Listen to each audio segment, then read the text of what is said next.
Hey there, I'm Maggie. And I'm Kait. And this is our show, Honestly Though, with Maggie and Kait. You're listening to Season 1, where we're having more of the honest conversations that you won't find in corporate American settings or among polite company. Every Wednesday for the next 10 weeks, we'll talk openly about common experiences that affect people at work and in life, but aren't usually talked about in business-as-usual environments. You won't find a highly polished show in Season 1, but we can promise that you're getting the raw and honest perspective of two solopreneurs who outgrew the status quo and are committed to thriving in this next season. And the most important part is we're not really interested in talking at you. We want to talk with you, so you can join the conversation in the comments or send us a conversation starter for a future episode, and you can find all the ways to get involved in the show notes. All right, let's get to it.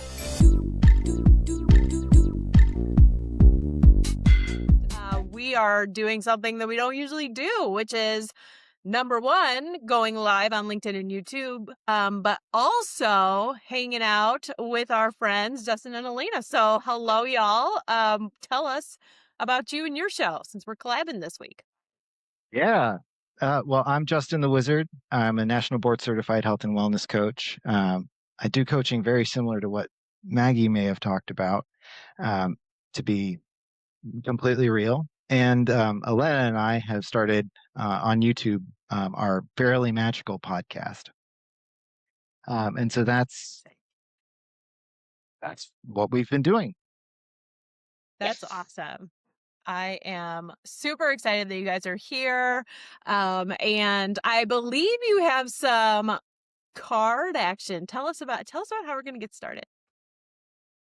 Yeah. So on our show, how we usually do things is we'll open with a mindfulness exercise, and then we pull a reading from either a tarot deck or an oracle deck to kind of guide our conversation and head us off in a direction. I'm not going to call it the right direction, but it's a direction every time. I promise. So for our directing today, I've got something different because we're only going to pull one card. So I've got the Blooming Lovelies Oracle deck by Zeppelin Moon. If you don't know Zeppelin Moon, please go find her on Instagram. She's incredible. It also comes in this like fabulous velvet pouch with the little frog on it. Oh, that's cute. Frog. Which I love. Yes. Okay, these are the backs of the cards. We have a narwhal. He's so pretty. And Zeppelin Moon is hilarious, sometimes slightly crass, but you know what? Me too. So we're going to shuffle our cards and we're going to pull something. And we have pulled these little monkeys that say, yeah, but no, but yeah. That's awesome. And you know what? I feel that. That is a vibe. Yeah. That is a vibe. I love it. That's awesome. Yeah. I just went through a yeah, but no, but yeah about the, we had an idea to do like parallel recording. I was all of a sudden listening to 3 different sound sources from us. So that was too much for me. So that was a fun yeah, but no, but yeah for me. That's awesome. That is a moment. Yeah. I joked with Kait earlier that I was going to ask you guys if you were dreading this call at all, because we don't normally record at night. We normally record in the morning. And so both of us around like maybe 2 or 3 hours ago, we're both like, man, what are we thinking? like it's getting so late. Like we're not normally like on at this time. Like I kept joking. I was like, I'm going to go eat dinner after this. Like it's like my dinner time. So I'm like, that's my yeah, but no, but yeah. It's like, I want to be here. This is going to be fun, but it's also like 6 o'clock for me and dinner time. And the sun is, you know. Yeah. Totally. Whereas we are not morning people. No, we record. When do you guys usually record? About now. It's usually an hour later than this. Yeah. Oh, God. Mm-hmm. Okay. Yeah, we do it late. Yeah, this is early for us. Shut off. By like mentally, if you catch me after like 4 o'clock, and that's like even pushing it sometimes. Like my brain just doesn't want to. I have a very window of being like energetic as hell, and then I'm like crash for a few hours, and then I'll get my nighttime zoomies. Nighttime zoomies like I that. think it's I Yeah. think it's so fun that Maggie and I tend to do ours in the morning, and we just naturally do that, and that's like more our zone, and you guys are the total opposite. That's really, were you guys always like that, or did you just happen to make it work when you started to collab? I think we No, kind we of, were always like that. Like, yeah, I we mean, I kind of know aligned on that. Justin in particular is a night owl. Mhm. I have a coaching client that I meet with at 1 a.m. until 2 a.m. my time. Absolutely Wow. not. They're in So Europe. good. Time difference. And then I go to sleep a few hours later than that and sleep until like midday every day. That's my normal circadian rhythm for me. All right. And I don't even That's a coach big people yes to no this. to me. Yeah, sure, Really? fine. Yeah, I don't have the normal relationship with the sun that people that aren't me do. All right. Yeah. Yeah. I'm a night owl as much as my children will allow me to be. But, Mhm. obviously that's Uh-huh. not always a lot. Yeah. Ever since I had kids, I used to be a night owl in college and stuff. I was always up late, and now I go to bed at like 8:30. But my husband also, and that for real. But that's gotten worse like this year. That was not always like 8:30 is like extra, but Mitch he starts work at 5 a.m, so he wakes up at like 4:15. Um, So he goes to bed really, really early, and I kind of wake up every morning when he's leaving and whatever. So it's like radically changed my schedule. So yeah, yeah. it would. Uh-huh. I feel very lucky and spoiled because I'm like, don't have kids, don't have to get up with Neil. Like I, I feel like I sleep a very normal, like 10 or 11-ish until 7 or 8-ish. Like I really, really value my sleep though. Like that's just been one of those, I've like fought for it my whole life. Like I don't envy people who can't or don't want to sleep. I've never been a good sleeper. So I love Wish I sleep. could. I just sleep at a weird time. whatever works, you Yeah. you gotta do the things that work for you. I love that. So I want to talk about Justin, you had such a great idea around like reinvention culture. And so if you want, like, tell us what you mean when you say reinvention culture. What do you mean by that? So something that I noticed we all kind of are part of this 2025, a bunch of people all on LinkedIn having similar experiences, kind of connecting at the same time. I don't know, just organic Yeah. community that emerged. And Yeah. some of them are in chat right now. Hi chat. And so the culture of reinvention that I noticed is a large number of people converting from corporate to self-employment, converting from like big corporate to small business, or different things like that I'm just seeing all over the place. People moving into roles that are more their passion, or more fun. Yeah. Yeah.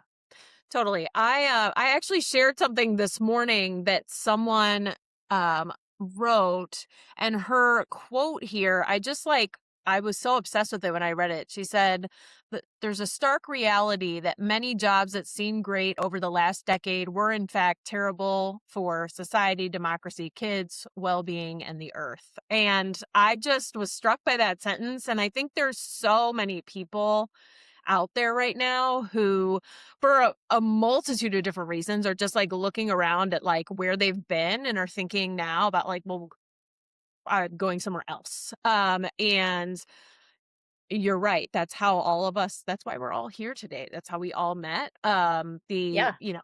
Weird LinkedIn community for me, was a big part of finding myself and realizing that I wasn't alone. Cause I know before 2025, I spent a lot of time thinking like, I'm just some whatever who can't cut it in corporate America. I'm the only one feeling this way. And it's like, no, I wasn't.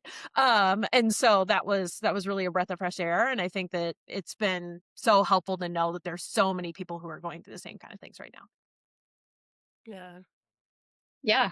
I mean, at that time, a lot of us were finding ourselves unemployed or underemployed, Ugh. whether that was due to being laid off or just having a hard time finding work or quitting because of burnout. It was, we all were kind of in that same boat, which really, like, it set us up for reinvention because it closed one chapter and allowed us to open a new one. And having this community like around us at that time was just so helpful. Yeah, so I'm going back to this card that we pulled and how it ties into my own reinvention that I feel like I'm like living in like right now. So this was my first week at a brand new job. I'm working in a public school library, and I've never worked in education before. And but the yeah, but no, but yeah thing, like I started in college in social studies education. I wanted to be a teacher. That's what I was going to do. And then I got to the student teaching portion of the degree. And at the time, I wanted to teach like high school. And when I got to student teaching of teenagers, I was like, there is no chance that I am going to stand in front of teenage children all day for the rest of my life. And then now I'm circling back around and working in a public school library. Just found out they want me to run book clubs. So I'm going to be like really getting to do some education, and it's going to be really fun. And it's been a really amazing week, and it feels like coming out of a decade in corporate America. Like it is a reinvention, but it's also in a lot of ways a returning to myself and to my roots. So have you guys experienced that at all? Like when we talk about reinvention, have any of you found that it's actually like returning to whether it's your inner child or something you were interested in a long time ago? Oh, definitely. Yeah. Yes, Absolutely. absolutely. Yes. Yep. I've gone back to what I wanted to do originally in high school that I thought was off the table for me. And, I think we just talked about that last now I'm week. doing it. We did, yeah. Yeah. So, we were talking about Elena's story specifically, and I kind of reinvented myself around, I kind of had a whole xenogender transition thing, which we could talk about. We don't have to here. I identify as a wizard, for those that didn't know. That's like my place in the queer community. And we've spoken more on that on our podcast, but the spark for that was my branding, as I created an LLC, and I was like, well, how do I want to brand myself? But as I did it, I increasingly found that I had just identified with it, and I just wanted to just be the wizard. So I stopped shaving my mustache down and stuff like that, trimming it down and letting it grow out, and let my beard go, go nuts and all that stuff. I love it. That's awesome. Mm-hmm. And it goes back to like Dungeons and Dragons and video games and The Hobbit and The Lord of the Rings and stuff like that. All the good stuff. Yeah, that's awesome. I love that. Yeah, I feel like But you, kind of Maggie. when Elena noted earlier, like I'm sure a lot of you guys know in the chat, but I quit my job because I was burned out and I just kind of snapped one day, and then I decided to take a month off to just like figure it out, like reconnect with myself, be like, what do I want to do? What do I want to do next? Who do I want to be? And kind of like Kate said, it was more of a returning than it was like a reinvention. I like remembered that in middle school, I wanted to be like a guidance counselor. And I did go to college for psychology. I just didn't do something with that. I kept falling into other things. And so my like reinvention feels more like a reconnection combined with like a deeper connection that I never had before. Like it wasn't a returning also. It was like, and that's where I feel like the dream interpretation has come out recently. Where like that's something that I've never revealed. That was just like in my soul close to me for a long time, and I was scared to even mention it, let alone like everybody kind of knew my psychology like aspirations. So that's been my weird. I still feel like I'm in the middle, like in the midst, I should say, of, of my reinvention, but that's kind of where Oh I'm yeah. And with you it. don't ever have to be finished. And I don't think we ever are, just to throw that out there. I feel like there's just, I mean, if you're growth oriented, I should say, it never ends. You're always constantly like, I'm a very growth oriented person. So I don't feel like the Right. journey's ever going to end because even when I reach the version of myself I'm picturing now, a newer version will form before I even get there. So, Yeah. yeah. Yeah. Why do you think this all began in 2025? Like, it seems like so many people entered this moment right then. Do you want an honest answer? Of Or do you want a course. nice answer? No, it's the Honestly Though podcast. I want the honest answer, please. No, it's politics. It's all politics. The Yeah. the Because the politics world is a aligned. fucking dumpster fire. Yeah. Tell it. I think part of it's age too, though, because I have that woo side of me, and I had a lot of people talking about like my Saturn return and blah blah blah, and I basically turned 32, and then I quit my job a few months later. Like it was Mhm. very, very on timing for what I understand. So I feel like it's also just like hitting that like 30s, 40s, like when you're in those like decades. I feel like a lot of people have that like, what am I doing with my life kind of moment. I think some of us are just lucky to have it a little earlier, but I feel like it's that too. And maybe what triggered that for so many of us was the politics.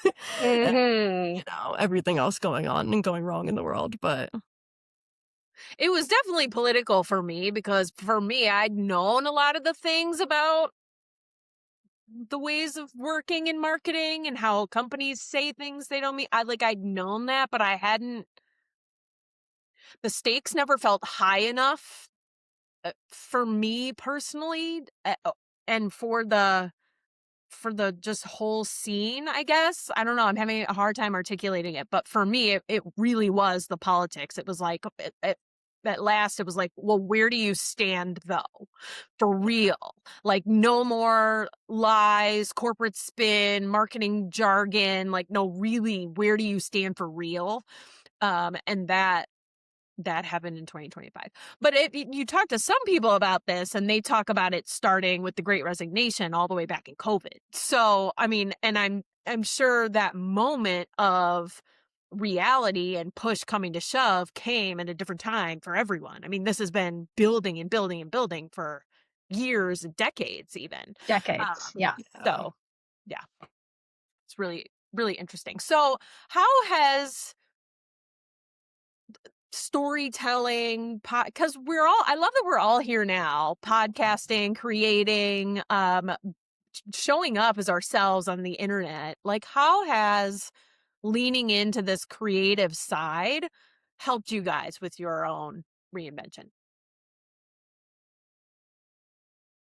Oh, it's Masks been off. huge for me, in terms of giving up the mask, giving up who I thought, not even who I thought people wanted me to be, but who I thought I needed to present myself as in order to be successful and in order to, make it.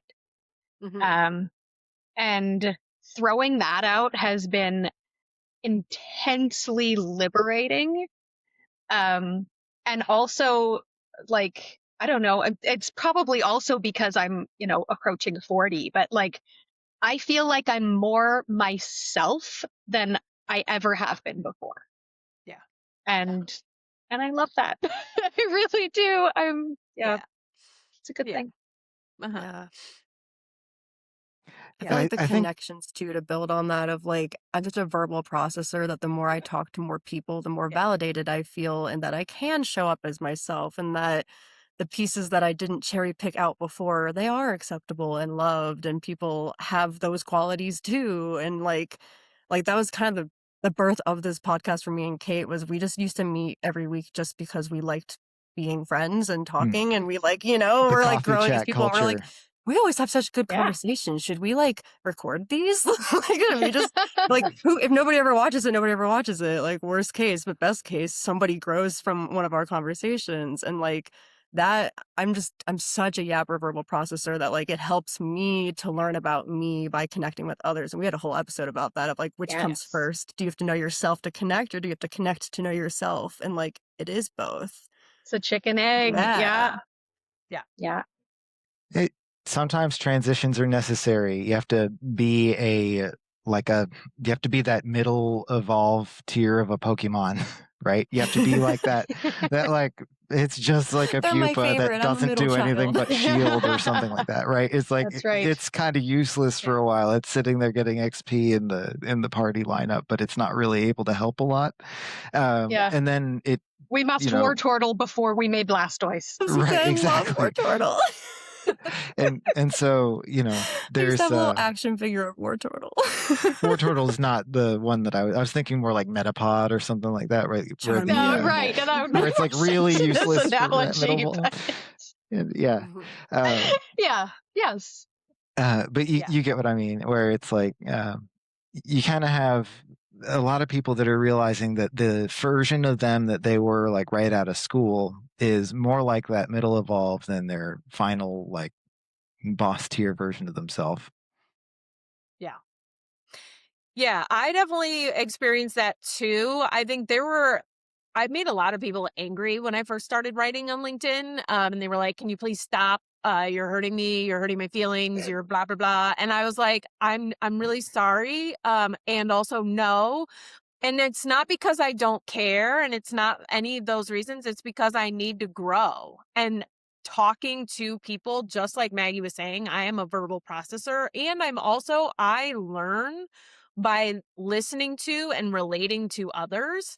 And for me, part of the way I relate to others is by sharing my own stories and then listening to other people's stories and seeing where they like intersect, but then also learning from people who, like, the first step for me was learning, okay, I'm not alone. I'm not the only person who's ever felt this way ever, which sounds really, I can't believe I ever thought that. It seems very strange that but I actually believe it's true. So that was like the first step. Right. And then the second step, oh yeah, go ahead.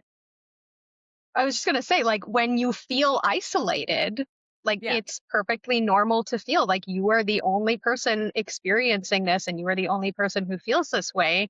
Yeah. Because you don't have that connection. And that's by design, I feel, but let's not. Well, and LinkedIn accidentally became a really good community creation mechanism because people showed up to try to use it to find a job. That's part of the 2025 thing, right? A lot of people were displaced from jobs. Right. That's how we got here. The in the wake of that, we were all figuring it out one way or another, living on savings or getting unemployment benefits, or I got self-employment benefits, or other people get different things that like help different scenarios. And we all were making it work. Yeah. So I feel like we're kind of talking about it. I don't think any of us mean to, but as I'm listening, I'm hearing about, like, it sounds like it's something in the past. And I think that's because we've been on this journey together separately, but for a while. Mm-hmm. But I also think that we're kind of ahead of the curve in a lot of ways. Like, there are a lot of people who are this is still just brand new. And so what I want to make sure we do is talk too about, for people that are still like, for people that are stuck, like feel stuck, and Maggie and I talk about this on a few different of our episodes, and it's always like a really interesting thing. For people that feel stuck, what is your big piece of advice to get unstuck? Whether it's work, personal, whatever it is that you feel stuck in, how do you get out? Little steps. Yeah. Little steps and community. Mhm. Mhm. Yeah. Yeah.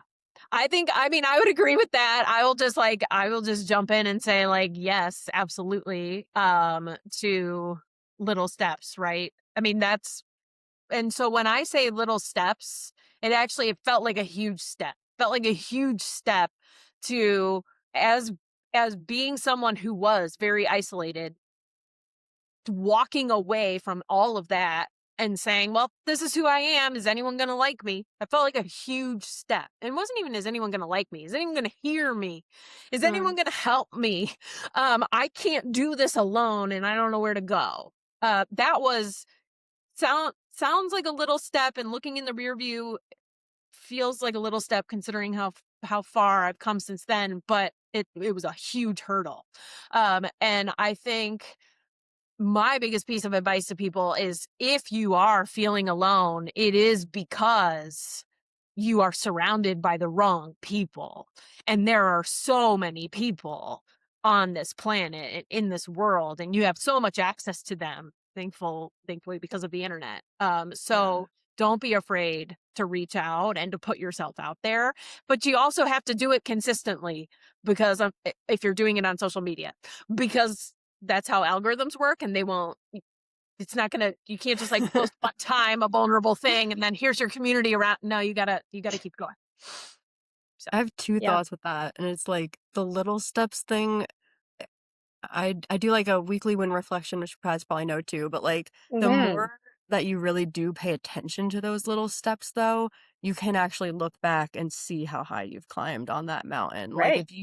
if you are not thinking about it, like if in your head right now all you can remember is that first step and where you are now, and you're not recognizing the hundreds of steps in between, you're still gonna get stuck a lot, because you're not gonna have that, like, at least for me, I need that like proof for my brain, like Yeah. the evidence trail of like, see, you've been moving the whole time, even if you've been crawling and inching and feeling like you're not doing enough, you've been doing stuff, and that helps. And then my other thought, I think I got really lucky too, that when I quit my job and I was still in my like interim period of like, I'm allowed to not look for another job right now, I'm just going to decompress. I flew to visit my family and go to my cousin's wedding. And I mentioned to my grandma that I had quit my job, but I hadn't told anyone at that point. I was just like, I don't want to tell anyone until I know my next move. Cause that's always, I don't need that pressure. Right. Yeah. But I mentioned it to my grandma because she casually was like, by the way, I still have some money in your education fund, which like, what? I had loans, like, whatever, side note. But so we were talking about it, and she, like, gave me this little pep talk about how, her husband, who, like, she got remarried when I was in college, so he's, like, kind of my grandpa, but doesn't feel like it. She was like, "Yeah, you know, he, like, changed careers when he was, like, in his, like, 50s and then again in his 70s and, like, blah, blah, blah, and, like, it's never too late." Like, she gave me one of those types of pep talks, and I had the man sitting right there as, like, proof that you really can do anything at any point. There is no too late. There is, you know, it really is your own self holding you back. And I don't know. I think that was just really lucky advice that, like, look into all those stories of, like, God, I don't know off the top of my head names, but like all those celebrities that like didn't hit it off until they were already well into their career or changed Right. careers, like designers and athletes and like all these people who just like got lucky, but really they had been trying the whole time, and you don't see all Mhm. those perfections.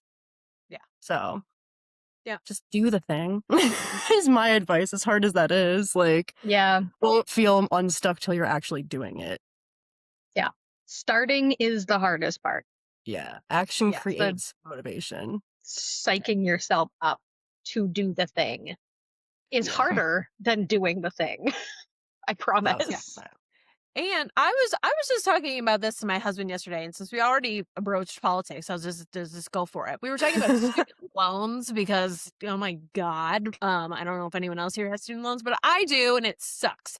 The whole process for dealing with and paying back student loans and the forms and the payment plans and it's all horrific. It is like the stupidest, nothing works right. All the emails you get don't make any sense at all. It's like one day you're in a plan, the next day we're recalculating your payment, the next day whatever. It's all And you can look anywhere in our government at any agency and there's incompetence that looks exactly like that. And so my thing for people is we have these like really serious things that affect all of our lives and people are doing it in like the stupidest, most incompetent, like dumbest way. And they don't care that it's like inconveniencing other people or whatever.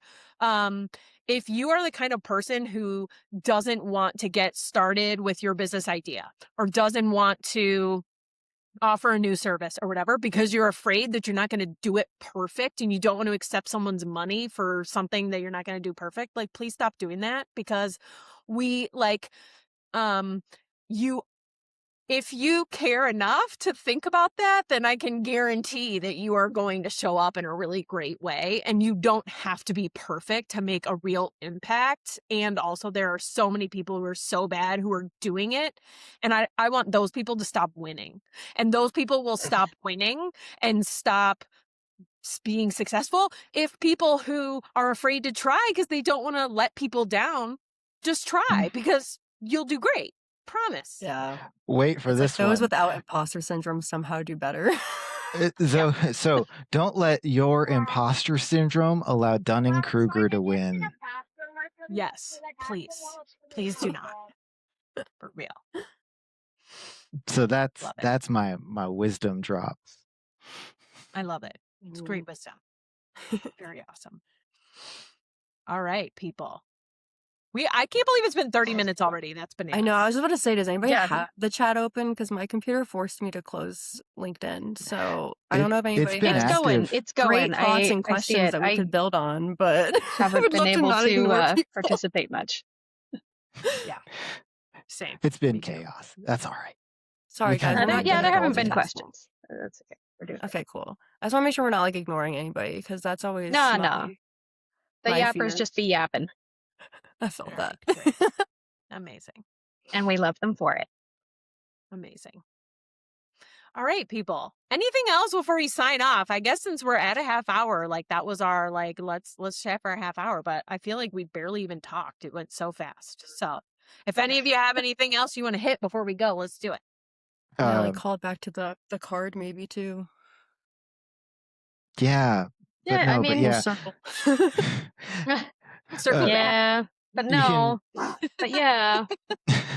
You can find me Yeah, for my private later. practice coaching on wizardwellness.org. You can find Elena and I on my YouTube channel at Justin-the-wizard, Justin the Wizard, on YouTube. And that's where we put the Fairly Magical podcast that we normally, are posting weekly. And that's what we do. So Seasonally. I hope Yeah. you both will drop some links, especially in the LinkedIn chat, to those Definitely. Mhm. references so that people can find them. And then also I will be doing my typical post-production thing on YouTube, and I will make sure to include all those links and all the ways that everyone can find out what everybody is doing over there on YouTube when this gets posted there. Perfect. So exciting. Awesome. Thanks It was for- so fun. Yay. Thanks for This was a fun collab. awesome. Yeah. We'll have to do it again on your show sometime so we can do the full intro that you guys normally Yeah. do without me being paranoid about the sake of time. All good. Yeah. All Also, right, let us guys. know if you Thank wanna you so show up. much. Thanks. All right. Bye-bye. Thanks for listening to Honestly Though with Maggie and Kait. We're being so honest about the fact that we really want you to join the conversation. Drop us a comment, email us a question, or submit a conversation starter for a future episode. You can find out how down in the show notes. See you next week.